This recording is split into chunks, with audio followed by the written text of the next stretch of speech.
Now, it's time for our keynote, and it is my pleasure to introduce Olivier Ferrari. He's the co-founder of Coninco Explorers in Finance and Impact to Scale. With decades of experience in finance and a strong voice on aligning investment with sustainability, Olivier brings a unique and systemic perspective on the role of finance in supporting small businesses in sustainable trade. The author of many books, including The Legacy of All, he's an essayist, an independent journalist, and a TEDx speaker. So please join me in welcoming Olivier Ferrari to stage.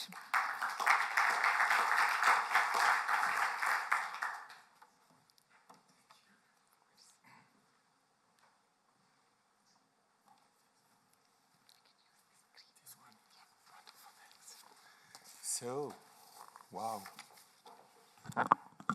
Wonderful to be here. Economic sustainability, the topic has been raised. Thank you, Nick. That's a fact, that's a fact. Dear director, dear ITC member, dear panelists, ladies and gentlemen. Let me begin with a simple but uncomfortable question. At the pre-COP27 meeting in Kinshasa in 2022, Madame Eve Bazaya Massoudi, then Deputy Prime Minister and Minister for the Environment and Sustainable Development of Democratic Republic of the Congo, asked, how can we ask countries and communities to protect the planet if their basic conditions for survival are not secured? That is not just a moral question. It is the starting point of everything we discuss here today at this Trade for Sustainable Development Forum organization by ITC.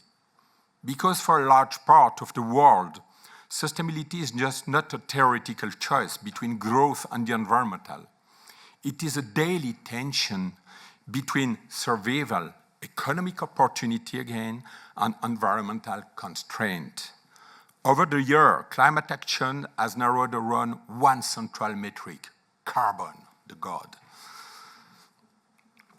Oh, sorry, yes, it's okay. Carbon has become the common language of policymakers, the key indicator for companies and tradable asset for market. Today, dozens of carbon pricing mechanisms exist globally alongside a growing ecosystem of financial instruments. It was created 170 financial instruments to deal the carbon also. But let's be clear, carbon does not tell the full story. It's a signal, not the system. This is what I will convince you today.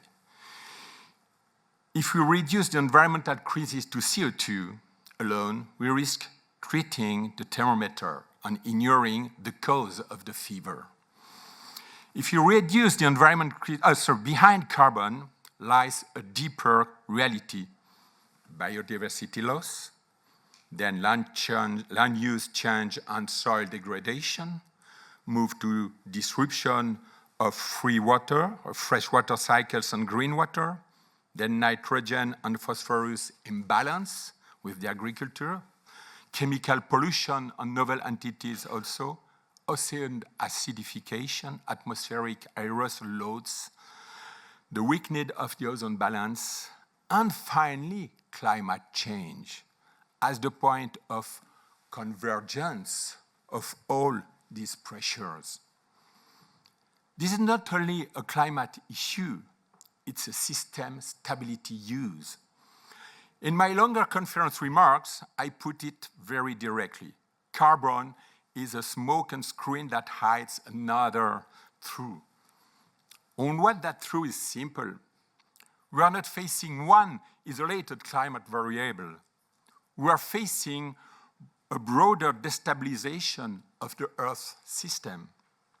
If carbon remains the dominant lens, the 8 other planetary boundaries remain too abstract in economic decision-making, while they are already concrete to life, production, trade, and long-term prosperity. The economy is not separate from nature. It is fully dependent on it.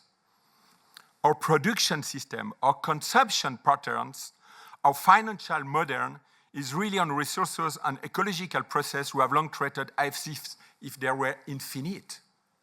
Look at the pictures. They are not.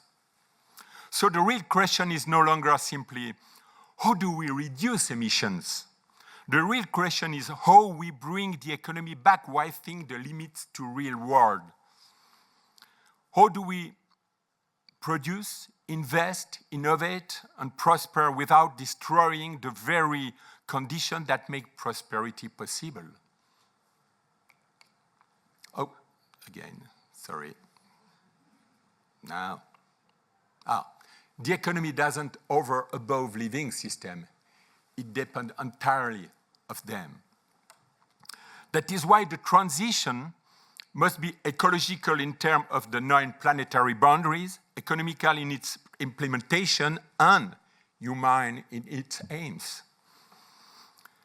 And the truth is that these pressures are deeply interconnected. When we convert forest into agricultural land or infrastructure, we don't simply change a landscape. We lose carbon sink. We destroy biodiversity. We disrupt water cycles. We destabilize local climates. Deforestation is not just about trees. Samuel, we are sharing same value. It is about switching off a system that produces rain, regulated temperature, stores carbon, and stabilizes ecosystems. Then come biodiversity loss. We are not only losing species, we are losing functions, pollination, water filtration, nutrient cycling, resilience to shocks, the biological capacity of ecosystem to remain productive and stable. Current human activity is not only destroying living organisms, it is destroying the biological functions that makes ecosystem productive, resilient, and capable of regulating carbon and water.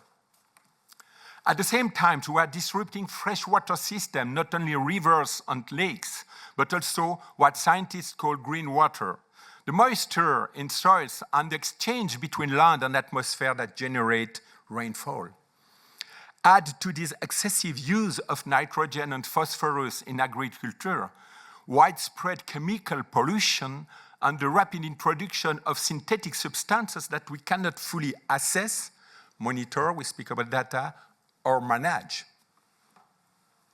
The result is clear. We are exceeding multiple planetary boundaries simultaneously. What is at risk here is the integrity of the biosphere and the functions of living systems of which every economy depends. Again, the economy depends from nature. And we must add one more message that is still too often underestimated. The ocean is a carbon buffer, but also the victim of our excess. It absorbs part of excess CO2, but in doing so, it acidifies. And the problem is made worse when overfishing weakens marine biomass and when destructive practices such as bottom trawling degrade habitats and disturb sedimentary carbon, also an integrated system. The ocean not merely absorbs excess of CO2, it is becoming more acidic, and we are weakening the biological and sedimentary mechanisms that help regulate carbon. Carbon is the visible symptom again, not the whole disturbance. Climate change is often presented as the central issue, but in reality, it is the point of convergence of multiple challenges. It reflects the cumulative effect of land use change, biodiversity loss, water disruption, chemical pressure, we said, atmospheric alteration, and the weakening of the ocean. All these measures interact, reinforce one another, and reduce the safe operating space for humanity. All the limits ultimately speak the language of climate because all ultimate weaken a natural stabilizing mechanism of the Earth system. That is why focusing on carbon alone is not enough. Climate is the convergence limit, but not the whole map. For a strong impact transition, we must make another planetary boundaries material in trade, in investment, and in business practice, not only the carbon metric. This brings us back to the initial dilemma. We must move beyond the idea that development and sustainability are in opposition. The real challenge is not choosing between protecting the planet and feeding populations. The real challenge is building a model that can do both seriously, fairly, and at scale. That requires stable and fair policy frameworks, responsible financial system, and practical, implementable, measurable solution. Individually, perhaps only one thinks it's not possible. But if individually we do all together the same movement, the same action, the same direction, we can impact rapidly. And this is where we need to change our perspective. When we talk about the global economy, we tend to look at large corporations, stock markets, and global indices. But that is not only the visible surface. The real economy is elsewhere. It is the economy of production, work, services, know-how, territories, and livelihoods. It is the economy that feeds families, trains workers, sustains communities, and keeps social life functioning every day. Social life is the basement too. It is true center of gravity is made of micro, small, and medium-sized enterprises. SMEs and MSMEs are the earth, the livelihood, and the breath of the economy, and the cornerstone of social development. Globally, MSMEs represent over 90% of all business, around 70% of total employment, and nearly 50% of global GDP. In emerging and developing economies, there are between 65 million to 45 million MSMEs, both formal and informal, of which around 25 to 35 million are formal SMEs. By contrast, the World Federation of Exchange lists 50,597 listed companies, just 10% of the global SMEs. This gap is not a statistical detail. It tells us something fundamental about the structure of the world. Listed companies are the most visible part of the economy. SMEs, including startups, young entrepreneurs that you are its living fabric. They are not the periphery of the system. They are its substance. They create jobs, support livelihoods, pick know-how, maintain local economic life, and give the economy its human dimension. If we want a real transition, not a theoretical one, change must happen through SMEs and MSMEs. And there is another reason why this matters. The erosion of life is not an abstraction. IPBS, Intergovernmental Science Policy Platform on Biodiversity and Ecosystem Service, retain an order of magnitude of around 8 million animal and plant species. At the same time, the IUCN, International Union for Conservation of Nature, has already assessed more than 172,600 species, of which more than 48,600 are threatened with extinction. And for species already lost, a recently study identified 912 since 1,500. The last one is the white rhinoceros, 1 month ago. We are speaking about a world whose full richness we didn't yet completely know, but whose erosion we already clearly observe. The human species has become dominant and must reintegrate itself in harmony with this world. This also has implications for finance. Today, too much capital is absorbed by short-term and speculative dynamics. We need to reconnect finance with the real economy, the economy of enterprise that produce, employ, transmit know-how, and anchor prosperity in place and communities. That means channeling investment toward SMEs, supporting long-term productive activities, and creating incentives that reward sustainability in practice. Because without financing mechanisms that work on the ground, the transition will remain a concept, not a reality. Finance has no lasting legitimacy unless it serves real lives. Let me conclude with a simple idea. The Earth doesn't belong to humankind. Humankind is just a part of it. Our prosperity is not independent from nature. It's embedded in it. Finally, we still have a unique opportunity to align our economic system with the conditions that sustain life.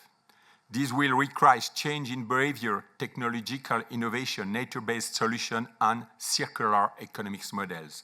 But above all, it requires a shift in mindset. It requires us to recognize that sustainability is not a constraint, but the foundation of long-term prosperity. And it requires us to recognize that SMEs, the everyday actors to the real economy, must be at the center of this transformation. The question is whether we are ready to reconnect the real economy to the Earth system with the seriousness, fairness, and speed that this moment requires.